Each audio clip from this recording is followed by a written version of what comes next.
Creativity isn't reserved for artists. It isn't something that lives only in a studio or on a stage. It's in the way you rearrange a room, throw together a meal, tell a story, or make someone laugh. Creativity is simply how what's inside you becomes visible. And if you've ever felt like a spectator in your own life, just consuming, never making, this is part of why. This is from a book of mine called The Consciousness Starvation Crisis. It's about that strange modern hunger you can feel even when you've got everything on tap. So why does creativity actually feed you? A few reasons. It lets you put what's inside you out into the world. Your humor, your pain, your joy. There's a healing in that. Taking something internal and giving it a shape outside yourself relieves a pressure you might not even know you are carrying. And it grows. Creativity is generative. The more you use it, the more of it you have. It was never really about making something brand new. It's about making something yours. You notice its absence quickly. Life starts to feel mechanical, the color drained out of it. You scroll for hours, taking everything in and putting nothing back. You become a watcher of your own story rather than someone living it. A world without your particular creativity is a world missing a piece it can't get from anyone else. The good news is that it asks for almost nothing to begin. Doodle in a margin, hum while you cook, rewrite a dull email so it actually makes someone smile, swap a little consumption for a little creation.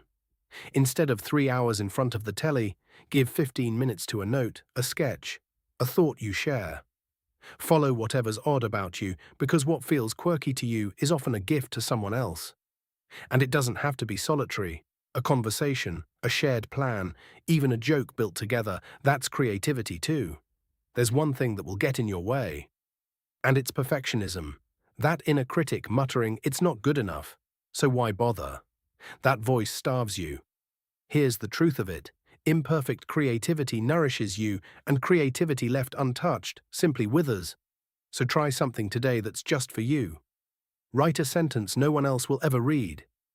Photograph something completely ordinary and frame it like it's extraordinary. Tell the story of your day as though it were an adventure.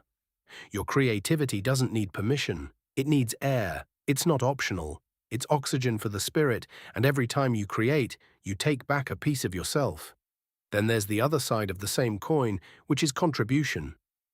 This is the act of giving something of yourself to the world. Not charity exactly, and not grand gestures. It's the quiet way you leave things a little better than you found them. A kind word to a stranger. Sharing what you know with someone who's struggling, planting a seed you'll never see grow.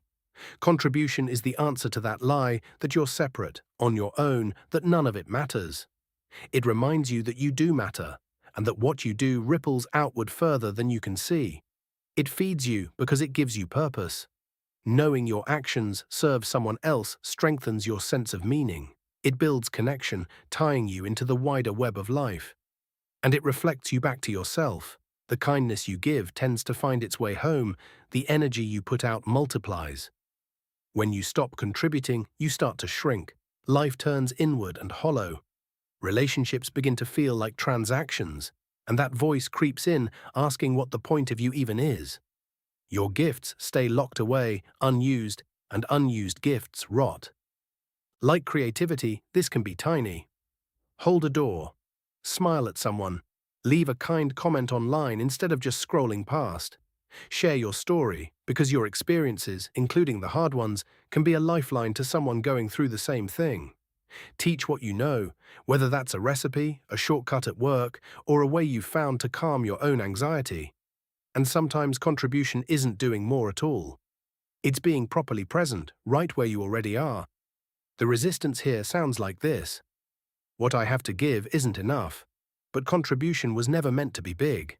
It just needs to be genuine. A small candle still lights a dark room. So ask yourself today, what can I offer, right where I am, with what I have? Then give it, however small.